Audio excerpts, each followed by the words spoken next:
एक किंगपिन का जन्म दाऊद इब्राहिम के शुरुआती दिन। दाऊद इब्राहिम एक ऐसा नाम जिससे खौफ और बदनामी जुड़ी है।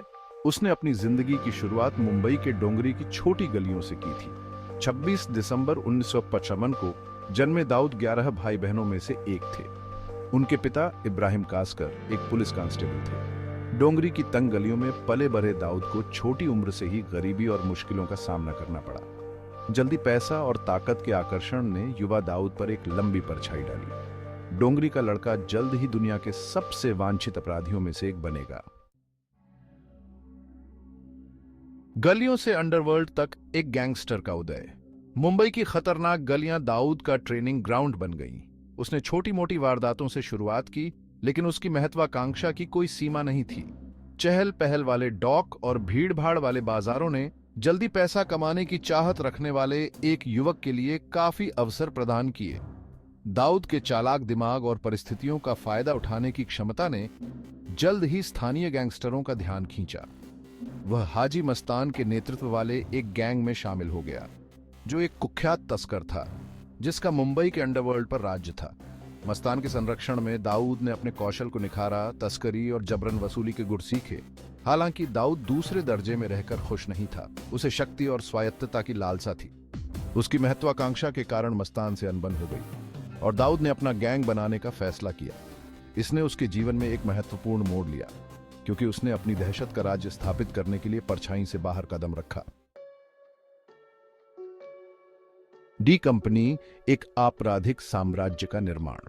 वफादार और क्रूर लोगों के एक समूह के साथ दाऊद इब्राहिम ने 1970 के दशक में डी कंपनी की स्थापना की। डी कंपनी तेजी से प्रमुखता से उभरी, मुंबई के अंडरवर्ल्ड में एक प्रमुख ताकत बन गई। दाऊद के व्यावसायिक कौशल, उसकी क्रूरता के साथ ने उसे एक ऐसी ताकत बना दिया जिसके साथ खिलवाड़ नहीं किया जा सकता था। डी कंपनी का संचालन भारत के तटों से परे तक फैला हुआ था। दाऊद ने सोना, चांदी और इलेक्ट्रॉनिक सामान की तस्करी के लिए एक विशाल नेटवर्क स्थापित किया। उसने अंतर्राष्ट्रीय आपराधिक सिंडिकेट के साथ संबंध बनाए, जिसमें पाकिस्तान और मध्य पूर्व के ड्रग कार्टेल शामिल थे। हिंसा और धमकी से दाऊद का साम्राज्य बढ़ता गया। वह अपनी क्रूरता के लिए जाना जाने लगा, प्रतिद्वंद्वियों को खत्म करने और उसको चुप कराने के लिए जो भी उससे भिड़ने की हिम्मत करता था। मुंबई पर डी कंपनी की पकड़ मजबूत होती गई और दाऊद का नाम डर और ताकत का पर्याय बन गया। मुंबई में आतंक। 1998 बम विस्फोट। 12 मार्च 1993 को बम विस्फोटों की एक श्रृंखला ने मुंबई को हिलाकर रख दिया, जिससे शहर सदमे और दुह की स्थिति में आ गया। बम विस्फोटों में 257 निर्दोष लोगों की जान चली गई और 700 से अधिक घायल हो गए। 1993 मुंबई बम विस्फोटों ने भारत के इतिहास में एक काला अध्याय चिह्नित किया और दाऊद इब्राहिम के आपराधिक उद्यम की पहुंच और दुस्साहस को उजागर किया। बम विस्फोटों ने भारत और अंतर्राष्ट्रीय समुदाय को झकझोर कर रख दिया। भाग 5। निर्वासन और विस्तार। पाकिस्तान में दाऊद का जीवन। 1993 मुंबई बम विस्फोटों के बाद दाऊद इब्राहिम भारत से भाग गया और पाकिस्तान में शरण ली, जबकि पाकिस्तान ने उसकी धरती पर उसकी मौजूदगी से लगातार इनकार किया है। खुफिया रिपोर्टों और दाऊद की अपनी गतिविधियों से पता चलता है। माना जाता है कि वह पाकिस्तानी अधिकारियों के संरक्षण में रह रहा है। पाकिस्तान में अपने सुरक्षित ठिकाने से दाऊद ने अपने आपराधिक साम्राज्य को चलाना जारी रखा। उसने नए क्षेत्रों में प्रवेश करके और अन्य आपराधिक संगठनों के साथ गठबंधन बनाकर अपने अभियानों का विस्तार किया। दाऊद की पहुंच पूरे दक्षिण एशिया, मध्य पूर्व और अफ्रीका तक फैली हुई है। भागे हुए भगोड़े होने के बावजूद दाऊद इब्राहिम विलासिता और अपव्यय का जीवन जीता था। उसने वफादारों और अंगरक्षकों के एक समूह से घिरे हुए एक शानदार जीवन शैली को बनाए रखा। जो व्यक्ति कभी डोंगरी की सड़कों पर घूमता था, वह अब पाकिस्तान में अपने अभयारण्य से दंड से मुक्ति के साथ काम कर रहा एक वैश्विक सरगना था। भाग 6। मिथक और आदमी। मीडिया में दाऊद की छवि। दाऊद इब्राहिम का जीवन मीडिया के लिए आकर्षण का विषय रहा है। उन्हें एक क्रूर गैंगस्टर, चतुर व्यवसायी और मास्टरमाइंड आतंकवादी के रूप में चित्रित किया गया है। उनके बड़े व्यक्तित्व ने जनता की कल्पना को मोहित कर लिया है, उन्हें एक पहेली में बदल दिया है। मीडिया ने दाऊद की छवि को आकार देने में महत्वपूर्ण भूमिका निभाई है, अक्सर उनके जीवन और अपराधों को सनसनीखेज बना दिया है। भाग 7, पाप की मजदूरी, अपराध के जीवन के परिणाम। दाऊद इब्राहिम के अपराध के जीवन की भारी कीमत चुकानी पड़ी है। वह एक वांछित व्यक्ति है, क्लैंडस्टिनली में रह रहा है, constantly looking over his shoulder. सत्ता और धन की खोज ने उसकी आजादी छीन ली है और उसे एक अंतर्राष्ट्रीय बहिष्कार में बदल दिया है। दाऊद के कार्यों के परिणाम उनके अपने जीवन से परे हैं।